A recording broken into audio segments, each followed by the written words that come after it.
Hi students, कैसे हो आप लोग। मौर्य एजुकेशन में आपका स्वागत है। स्टूडेंट, आज हम पढ़ेंगे 9th स्टैंडर्ड का मैथ सेकेंड, जो कि फर्स्ट चैप्टर है ज्योमेट्री का। बहुत इम्पॉर्टेंट चैप्टर है, बेसिक कॉन्सेप्ट इन ज्योमेट्री। इसका हमने फर्स्ट और सेकेंड जो प्रैक्टिस सेट नंबर 1.1 है और 1.2 है, इसको हमने कंप्लीट कर दिया है और इसका ऑलरेडी 4 वीडियो हमने अपलोड कर दिया है। जो बच्चों ने अभी तक इस वीडियो को नहीं देखा है वो हमारे चैनल पर जाकर वहाँ पे प्लेलिस्ट पर देख सकते हैं, क्योंकि इसको समझना बहुत ज़रूरी है बच्चों। आप स्टार्टिंग से जब तक इसको नहीं समझेंगे तो बीच में से सोचेंगे कि आप शुरू करके इसको पढ़ सकते हैं, तो ये पॉसिबल नहीं है। आपको इसको स्टार्टिंग से समझना पड़ेगा। तो आप ध्यान से इसको समझने की कोशिश कीजिए और हमारे प्लेलिस्ट से वीडियो देखिए। एक बार दो बार में आपको पूरा इसका जो भी रूल्स है क्लियर हो जाएगा। आगे हम चलेंगे। इसमें दिया है conditional statement and converse. The statement which can be written in the if then form are called statement. The part of the statement following if is the called of the antecedent, following then is called the consequent. For example, consider the statement the diagonal of a rhombus are bisectors of each other. यहाँ पर statement क्या होगा? If जब हम देखेंगे statement की तरफ तो the statement can be written in the conditional form. अगर इसको कंडीशनल फॉर्म में लिखना रहेगा तो हम क्या लिखेंगे? If the given quadrilaterals a rhombus, then its diagonal are perpendicular bisector of each other. If the antecedent and consequent in a given conditional statement are interchanged, the resulting statement is called converse of the given statement. तो अब आप समझ गए होंगे कि conditional statement में एक होता है, उसको हम डायरेक्ट में लिखते हैं इफ़ देन फॉर्म में, तो उसको हम क्या बोलते हैं? एक हमारा होता है यहाँ पर कि एक कॉन्सिक्वेंट होता है और दूसरा क्या होता है हमारा यहाँ पर। दूसरा पार्ट हमको जब इसके बारे में बात करते हैं तो दूसरा स्टेटमेंट हमारा बन जाता है यहाँ पर कन्वर्स। तो आप ध्यान दीजिएगा इसको कि ये बहुत इम्पॉर्टेंट है और अब इसको बहुत अच्छे से समझने की कोशिश कीजिएगा। अब आगे हमको कन्वर्स में क्या? If the conditional statement is true, it's converse is not necessarily true. कोई ज़रूरी नहीं है कि अगर हमारा फर्स्ट स्टेटमेंट इफ़ का कंडीशन ट्रू है तो आगे का भी जो इसका कन्वर्स में आप अपोजिट करके लिखेंगे तो वो भी ट्रू होए, ये कोई क्लियर बात नहीं रहेगी।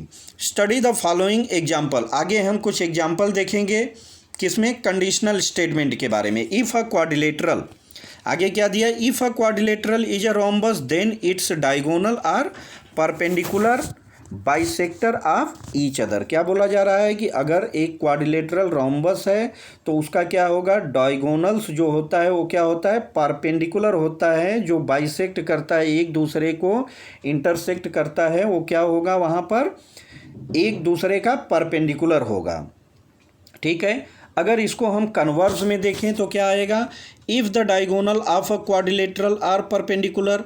क्यों? क्योंकि ये ट्रुथ है कि डायगोनल परपेंडिकुलर होता है। तो if the diagonal of a quadrilateral are perpendicular bisector of each other then it is a rhombus. In the above example the statement and its converse are true. Now consider the following example. आगे हम क्या देखते हैं कि एक और example में देखेंगे। कंडीशनल स्टेटमेंट में दिया इफ़ अ नंबर, क्या दिया? If a number is a prime. कोई नंबर अगर प्राइम नंबर है तो क्या होगा कि ये इवन हो सकता है या ऑड हो सकता है। अगर कोई नंबर प्राइम नंबर है तो क्या है? या तो ऑड होगा या तो इवन होगा। इसका कन्वर्स अपोजिट देखें तो क्या होगा? इफ़ अ नंबर, अगर कोई नंबर इवन या ऑड है तो वो प्राइम नंबर होगा। ऐसा ये पॉसिबल नहीं है, क्योंकि सेकेंड स्टेटमेंट क्या है हमारा? रॉन्ग है। हमारे प्राइम नंबर की कैटेगरी में कौन सा आता है? ऑड नंबर आता है। सिर्फ और सिर्फ एक इवन नंबर ऐसा है, दो को छोड़कर बाकी जितने भी ऑड नंबर रहेंगे वही प्राइम नंबर की कैटेगरी में आता है। लेकिन यहाँ पे स्टेटमेंट क्या बोला? इफ़ अ नंबर की कैटेगरी में दोनों आ गए, ऑड भी आ गया, इवन भी आ गया। तो क्या है, दोनों नंबर को हम प्राइम नंबर बोल सकते हैं? नहीं बोल सकते, क्योंकि इवन नंबर हमारा कंपोजिट नंबर होता है। तो in this example the statement is true. जो हमारा फर्स्ट स्टेटमेंट है वो तो ट्रू है, लेकिन इसका जो कन्वर्ज है, कन्वर्ज ये फॉल्स है। ठीक है, आगे हमको प्रूफ कुछ दिया हुआ है, जो कि ग्रेट मैथमेटिशियन जो ग्रीक के हैं, यूक्लिड ने, जो उन्होंने ज्योमेट्री के बारे में पूरा रिसर्च करके ज्योमेट्री पर बहुत सारे रूल्स उन्होंने बनाए हैं, जो कि 100% क्या है, ट्रू है। उसको हम क्या बोलते हैं? पोस्ट्यूलेट्स बोलते हैं, उसको हम पोस्ट्यूलेट्स बोलते हैं। Properties proved logically are called theorem. और जो पोस्ट्यूलेट्स या कोई भी लॉजिकल प्रॉपर्टीज उसको हम प्रूफ कर देते हैं कि ये राइट है, मतलब उसको हम क्या बोलते हैं? इस कंडीशन में जो रूल बने हैं उसको हम थ्योरम बोलते हैं। Some of Euclid postulates are given below. हम बेसिक उसका देख लेते हैं, समझ लेते हैं कि क्या दिया है। In there are infinite line passing through a point.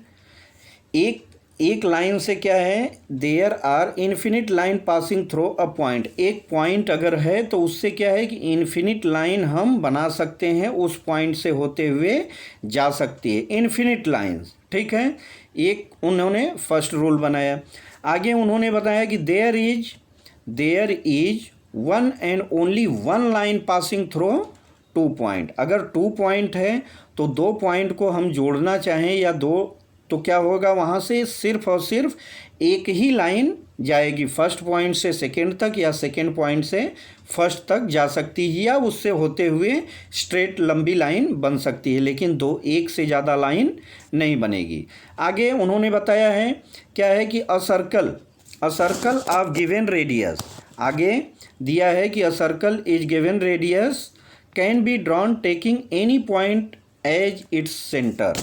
एक सर्कल को अगर हमको ड्रॉ करना है तो क्या है कि उसका जो सेंटर है हम कहीं पर भी ले सकते हैं। उस सेंटर से जो हम रेडियस राउंडर में भरे हैं उससे जो हमारा सर्कल ड्रॉ होगा वो सेम साइज का होगा। प्लेस चेंज करने से उसकी वैल्यू या आकार में कोई भी अंतर नहीं आएगा। आगे उन्होंने बताया all right angle are congruent with each other. All right angle, अगर राइट एंगल है तो उसकी क्या है, कांग्रुएंसी सेम होती है। इफ़ टू इंटीरियर एंगल, बहुत इंपॉर्टेंट है, if two interior angle formed on one side of a transversal of 2 lines add up to less than 2 right angle, then the line produce in the direction intersect each other. ठीक है, तो इस तरह से उन्होंने कुछ पोस्ट्यूलेट्स बनाए हैं जिसको आगे हम थ्योरम के लिए यूज करते हैं और यही प्रूफ कहा जाता है। ठीक है, आगे उन्होंने दिया है गिवन कि when we are going to prove, जब हम कोई चीज़ को प्रूव करने जाते हैं, उसको हम सर्टिफाई करने जाते हैं, that a conditional statement is true. When we are going to prove that a conditional statement is true, its antecedent is called given part. Antecedent जो रहता है उसको हम गिवन पार्ट बोलते हैं और कॉन्सिक्वेंट को हम क्या बोलते हैं, पार्ट टू बी प्रूव्ड। जो हमको प्रूव करना रहता है उसको हम कॉन्सिक्वेंट बोलते हैं। There are 2 types of proofs. Proof कितने टाइप्स के हैं? 2 ही प्रूफ हैं बच्चों। उसमें आपको एक तो डायरेक्ट आपका प्रूव हो जाएगा और दूसरा क्या रहता है, इनडायरेक्ट। इनडायरेक्ट वाले को हमको प्रूव करना पड़ता है कि अगर यहाँ पर ऐसा है तो वहाँ पर भी वैसा हो सकता है या होगा या है, एक कंडीशनल हो गया। लेकिन डायरेक्ट में क्या है, 2 = 2, मतलब क्या है, ये डायरेक्ट है कि 2 किसके बराबर है, 2 के बराबर है, 4 के बराबर है। यहाँ पर हमको कुछ भी अदर वे से इसको प्रूफ नहीं करने की ज़रूरत है, यानी इनडायरेक्ट रूप से हमको इसको कुछ भी करने की ज़रूरत नहीं है, ये डायरेक्ट हमारा प्रूफ हो जाता है। Let us give a direct proof of the property of angle made by 2 intersecting line. दिया है let us give a direct proof. एक डायरेक्ट प्रूफ के लिए क्या दिया है कि हमको यहाँ पर बनाया है जो हम इसको अच्छे से समझ सकते हैं। थ्योरम दिया है द अपोजिट एंगल फॉर्म। क्या दिया है, the opposite angles formed by 2 intersecting line are equal measure. यहाँ पर बता रहा है कि अगर दो लाइन एक दूसरे को इंटरसेक्ट करती हैं तो वहाँ पर अपोजिट एंगल जो उसके बनेंगे क्या रहेंगे, इक्वल मेजर के रहेंगे। तो आप देख सकते हैं कि गिवन में हमको क्या दिया है, यहाँ पर गिवन में हमको दिया है कि आप अगर इसको ध्यान से देखेंगे तो हमको यहाँ पर देखिए एक क्या बना हुआ है, दो लाइन इंटरसेक्ट कर रही है एक दूसरे को, ठीक है। एक लाइन हमारा ए बी है और दूसरा क्या है, सी डी है, एक दूसरे को इंटरसेक्ट कर रही हैं। अपोजिट एंगल क्या होता है, जिसको हम शीर्षाभिमुख कोण बोलते हैं। इसमें हिंदी में हम शीर्षाभिमुख या सम्मुख कोण बोलते हैं, एक दूसरे के आमने सामने जो रहे, ठीक है। और इंग्लिश में इसको अपोजिट एंगल बोलते हैं, ठीक है। तो यहाँ ए ओ बी एक लाइन हो गया और एक सी ओ डी इसको इंटरसेक्ट किया है, जो कि हमको सामने दिख रहा है। अब हमको यहाँ प्रूफ करना है, क्या प्रूफ करना है, प्रूफ हमको करना है कि जो ए ओ सी है, ए ओ सी किसके बराबर है, बी ओ डी के बराबर है, और दूसरा जो बी ओ सी है ए ओ डी के बराबर है। आगे हम देखेंगे इसमें क्या दिया है, आगे हम देखते हैं कि प्रूफ करना है। तो हमको मालूम है कि जो लीनियर पेयर पर एंगल बनता है वो क्या होता है बच्चों, 180 डिग्री का होता है, 180 डिग्री का होता है। आप यहाँ पर देख सकते हैं कि हमारा एंगल क्या है यहाँ पर कि ए ओ सी ऊपर वाले एंगल को देखें और हम साइड में देखें, क्योंकि लीनियर पेयर पर दो एंगल बना है। तो A O C plus B O सी क्या हो जा रहा है, हमारा 180 डिग्री हो रहा है, जो कि हमको फर्स्ट पॉइंट यहाँ पर बताया गया है, एंगल इन लीनियर पेयर। तो लीनियर पेयर पर बनने वाला एंगल 180 डिग्री होता है। दोनों एंगल का टोटल क्या होगा, 180 डिग्री होगा। ये आप माइंड में फिक्स कर लीजिए।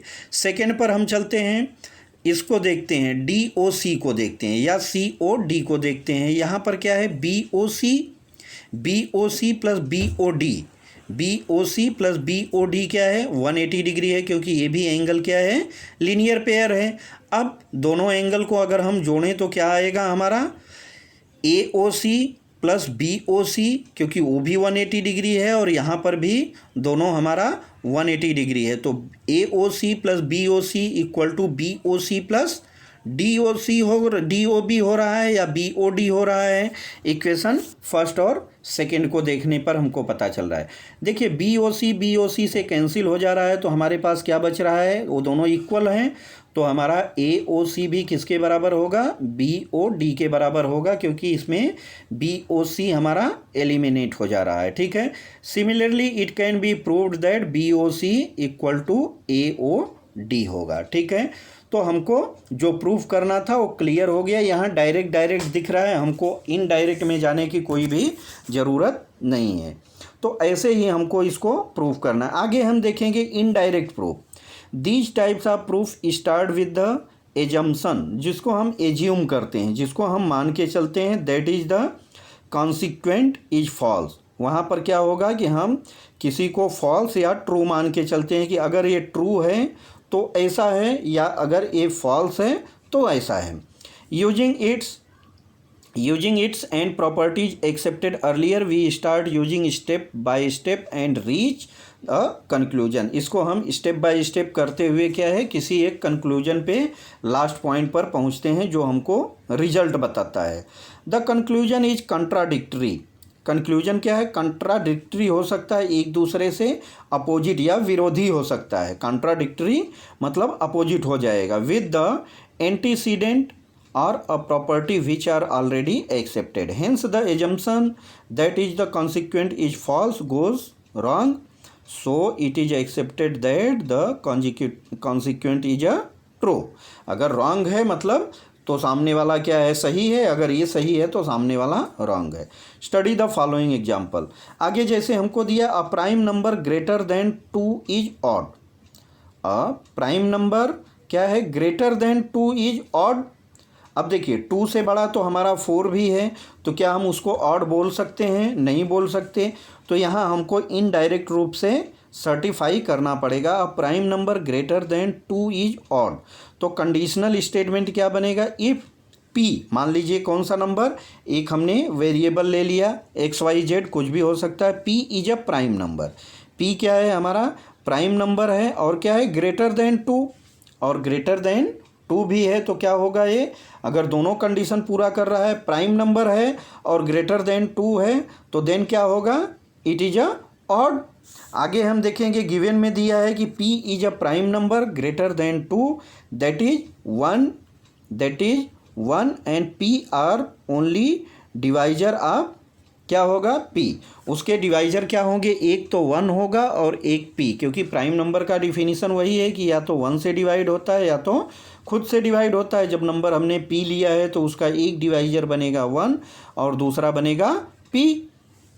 हमको प्रूव करना है कि p is an odd number, p क्या है हमारा ऑड नंबर है।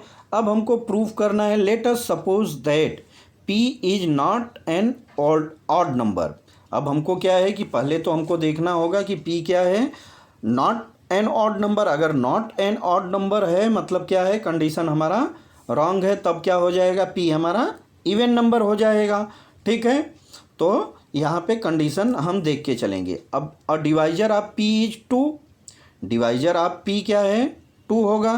ठीक है, बट इट गिवन, अगर देखिए इवन नंबर होगा तो क्या होगा, इवन नंबर का डिफिनीशन क्या है कि वो नंबर p से 2 से डिवाइड होता है। कोई भी अगर नंबर 2 से डिवाइड हो रहा है मतलब वो क्या है, इवन नंबर है। But it is given that p is a prime number greater than 2 given है, तो 1 and p are only 1 divisor of a p। Statement 1 and 2 are contradictory. यहाँ पर क्या हो रहा है, एक दूसरे को फुलफिल नहीं कर रहे हैं कंडीशन को। यहाँ पर p क्या हो रहा है, डिवाइजर बन रहा है, जो 2 से डिवाइड हो रहा है अगर इवन नंबर है, और अगर यही ऑड नंबर है तो क्या है, इसका 2 फैक्टर बन रहा है 1 एंड p, तो दोनों कॉन्ट्राडिक्टरी होते। तो एजम्पशन में क्या आएगा, that p is not odd is false. p क्या है, ऑड नहीं है, ये फॉल्स है। दिस प्रूफ्स क्या हो गया कि prime number greater than 2 is odd होता है। ठीक है, तो इसको हम क्या बोलते हैं, इनडायरेक्ट। आगे हमको दिया है प्रैक्टिस सेट 1.3 दिया है, कंडीशनल स्टेटमेंट हमको लिखना है। क्या करना है, हमको कंडीशनल स्टेटमेंट लिखना है। अब जैसे आप देखेंगे तो यहाँ पर कंडीशनल स्टेटमेंट दिया है और उसको लिखना कैसे है, सिंपल सा वे में लिखना है। आप एक बार 2 बार इसको प्रैक्टिस करेंगे बच्चों तो समझ में आ जाएगा। मैं 100% आपको कोशिश करूंगा समझाने की कि आपको 1 टाइम 2 टाइम में ही समझ में आ जाए। अगर आपको नहीं समझ में आया तो कोई बात नहीं, एक बार 2 बार आप वीडियो को प्ले करके देखिए। आप इसको लिखिए, लिखने के बाद समझने की कोशिश कीजिए कि कंडीशन 1 क्या बोल रहा है, कंडीशन 2 क्या बोल रहा है, इसका कन्वर्स क्या बोल रहा है, इसका डायरेक्ट क्या बोल रहा है, इनडायरेक्ट क्या बोल रहा है, आपको समझ में आ जाएगा। आगे हम देखेंगे कि यहाँ पर दिया है प्रैक्टिस सेट 1.3 में, write the following statement is if then के फॉर्म में लिखना है। क्या लिखना है, इफ़ और देन के फॉर्म में लिखना है।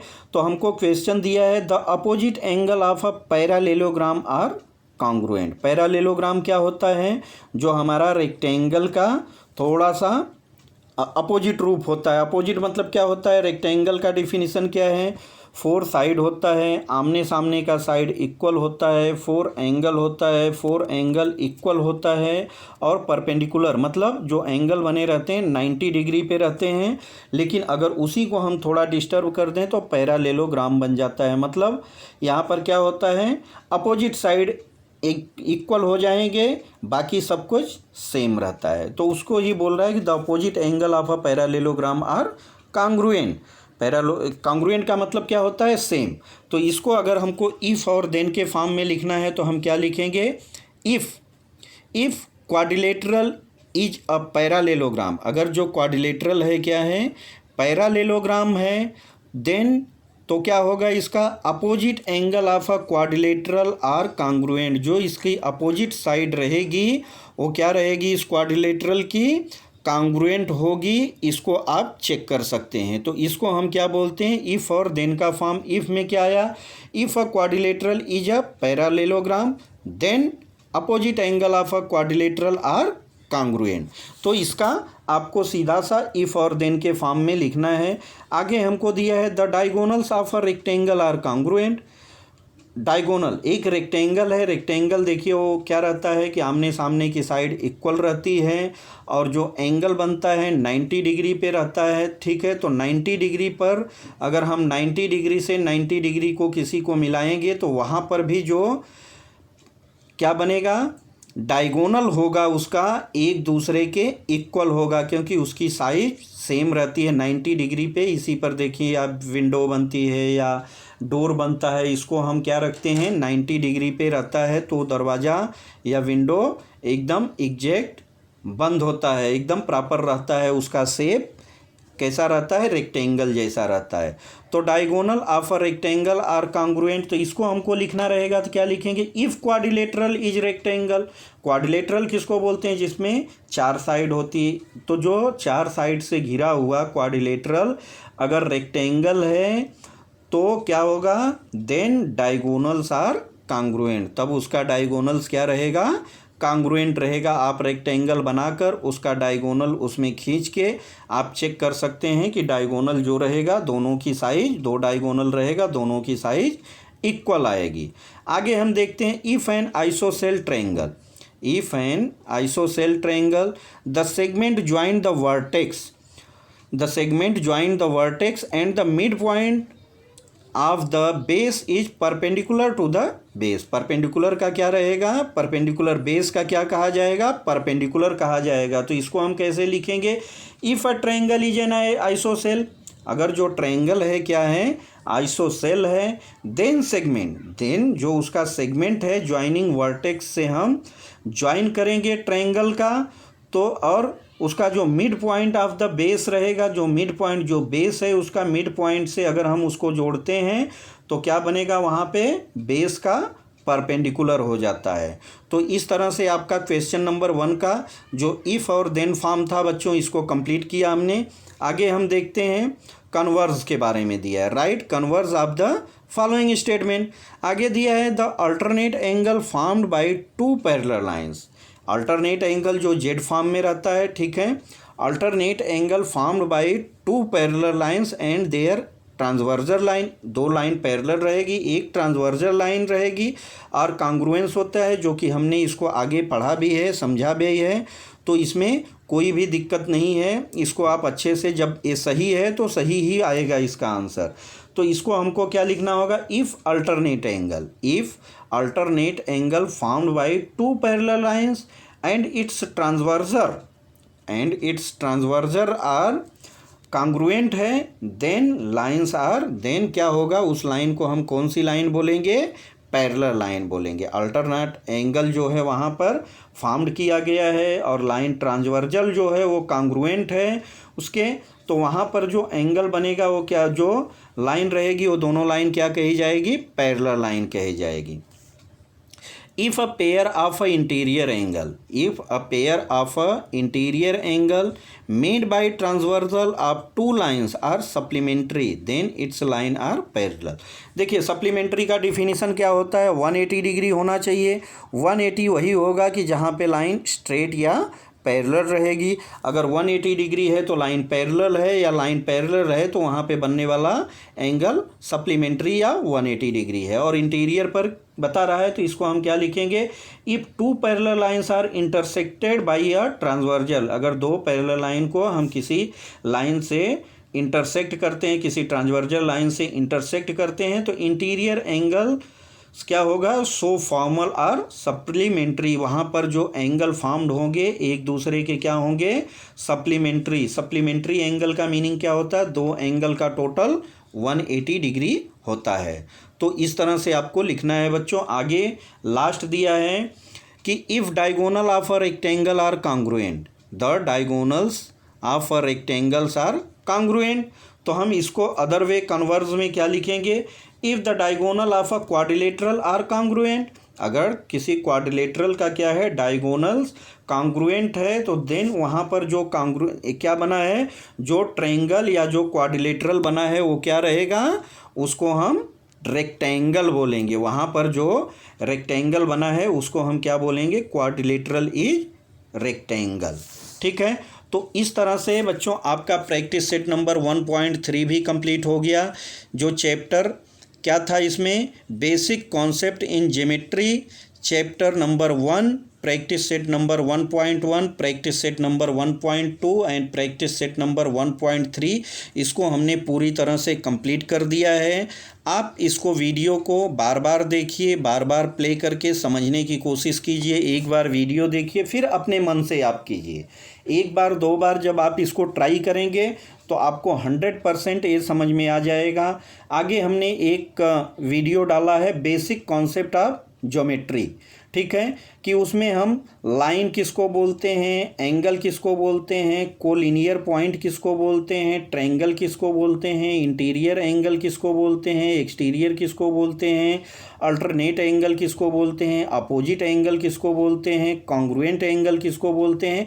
ये सारी चीज़ों का हम लोगों ने अच्छे से वहाँ पर पूरा समझाया गया है और बताया गया है। तो आप उस वीडियो को भी आप बार बार देखिए, क्योंकि ज्योमेट्री क्या है, फॉर्मेशन ऑफ लाइन है, ठीक है। जो भी ज्योमेट्री में कंस्ट्रक्शन होता है, लाइन, पॉइंट, एंगल, ट्रायंगल, इसी पर चलता रहेगा आगे। तो आपको बेसिक और बेस समझना बहुत ज़रूरी है बच्चों।